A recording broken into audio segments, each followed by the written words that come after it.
भगवान श्री कृष्ण एक तरफ बंसीधर है तो दूसरी तरफ चक्रधर, एक तरफ माखन चुराने वाले हैं तो दूसरी तरफ सृष्टि को खिलाने वाले। वो एक तरफ बनवारी हैं तो दूसरी तरफ गिरधारी। वो एक तरफ राधा रमण है तो दूसरी तरफ रुक्मिणी हरण करने वाले हैं। कभी शांति दूत तो कभी क्रांति दूत, कभी यशोदा तो कभी देवकी के पूत, कभी युद्ध का मैदान छोड़कर भागने का कृत्य तो कभी फन-नाग के मस्तक पर नृत्य। जीवन को पूर्णता से जीने का नाम है कृष्ण। जीवन को समग्रता से स्वीकार किया श्री कृष्ण ने, परिस्थितियों से भागे नहीं, उन्हें स्वीकार किया।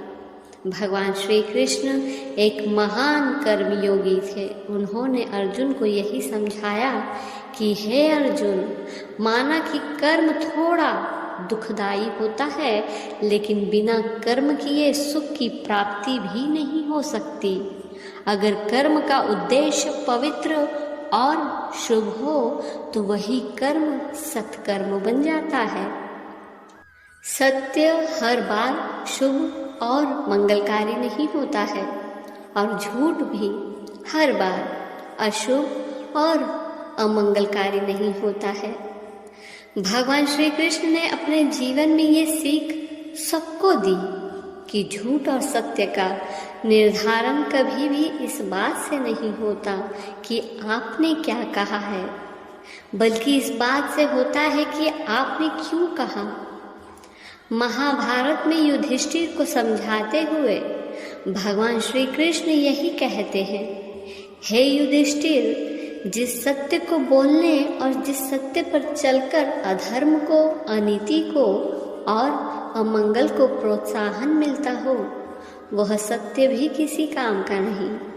भगवान श्री कृष्ण कहते हैं, सभी प्राणियों का जिसमें हित हो ऐसा वचन बोलना ही सत्य है, जिससे लोक कल्याण हो वही सत्कर्म है। जीवन का प्रेरणादायक बनना बहुत अच्छी बात है, मगर बिना प्रेरणा लायक बने यह कैसे संभव हो सकता है।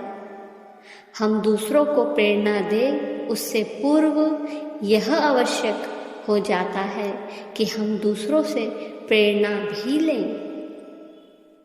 प्रेरणा पर्वत से लेनी चाहिए जिसके मार्ग में अनेक आंधी और तूफान आते हैं, मगर उसके स्वाभिमान मस्तक को नहीं झुका पाते।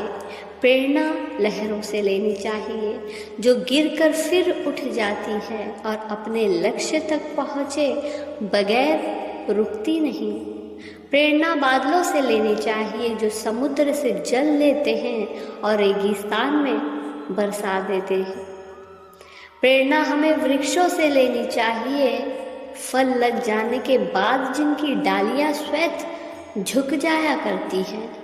प्रेरणा उन फूलों से भी लेनी चाहिए जो खिलते भी दूसरों के लिए हैं और टूटते भी दूसरों के लिए हैं। जो व्यक्ति प्रेरणा लेना जानता है उसका जीवन एक दिन श्वेत प्रेरणादायक भी बन जाता है। सबसे तेज वही चलता है जो अकेले चलता है, लेकिन दूर तक वही जाता है जो सबको साथ लेकर चलता है।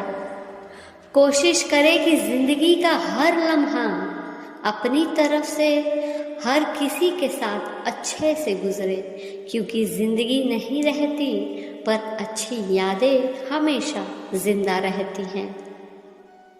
कोई भी जगह हमेशा खाली नहीं रहती। जहाँ कोई नहीं बैठता वहाँ धूल बैठ जाती है। कहाँ टिकना है, कहाँ अटकना है और कहाँ चटकना है, ये पता चल जाए तो जीवन में कभी भटकना नहीं पड़ेगा। इस नए ज़माने का बस इतना सा प्रभाव है। पहले अभाव में खुशियाँ थी, अब खुशियों का अभाव है।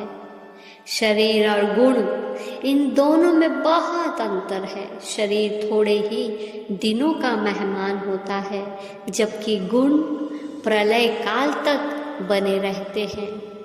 ऐसा कोई भी कार्य नहीं जो सर्वदा अच्छा हो या सर्वदा बुरा हो।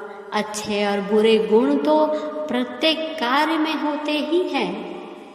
जो सब दूसरों के वश में होता है वह दुख है, और जो सब अपने वश में होता है वह सुख है।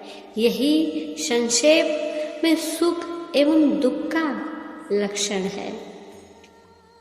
जो कुछ हमारा है वो हम तक आता है, यदि हम उसे ग्रहण करने की क्षमता रखते हैं। माया बहुत प्रबल होती है, वह जाल पर जाल बुनती रहती है। इसके मोहक चित्रों का कोई अंत नहीं है। यह ऐसी जादूगरनी है कि कई बार धोखा खाया जीव पुनः इसके जाल में फंस ही जाता है। परमात्मा जिसने सारा संसार रचा, हमें जीवन दिया, सहारा दिया, इसके प्रभाव के कारण जीव को वो भी पराया लगने लगता है। यह जानने के बाद भी कि सब कुछ यही छूट जाना है, साथ नहीं जाने वाला, फिर भी मनुष्य मूर्ख की तरह धन संपत्ति पद के पीछे पड़कर जीवन गंवा रहा है। माया के ज्यादा चिंतन के कारण ही जीव दुख पा रहा है। इसलिए माया नहीं, मायापति का आश्रय करो। लक्ष्मी नहीं, लक्ष्मी नारायण के दास बनो। ध्यान रहे, धर्म पथ संकटों से अवश्य भरा पड़ा है, मगर इसमें शिकायत का कोई भी स्थान नहीं है। जिसके भीतर असीम सब्र है वही तो सबरी है।